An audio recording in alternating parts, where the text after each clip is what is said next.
Así es, pero mientras tanto, más y más días de Pascua está llegando cerca y más retorno en preparación para ser en luz y acaba por mirar un pontón de pleno preparación.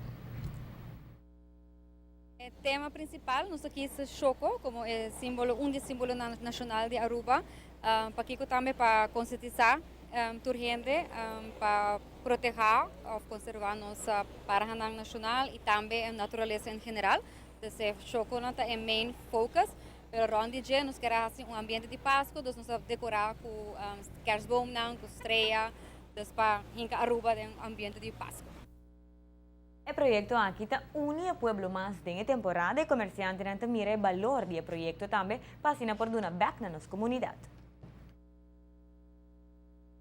Nós queremos que é importante para contribuir com a boniteza na Aruba e também sempre nós queremos giving back to the community, então nós queremos fazer um momento especial para por uma fundação autismo, o qual nós está eigenlijk focus op hierba muito não, den Wendy su mundo eigenlijk, ajuda muito e nós quis fundação autismo para regalar e a noite aqui como regalo de Páscoa, donation e também para invitar a gente bem goza junto conosco a celebração aqui e é começo de uma temporada de Páscoa.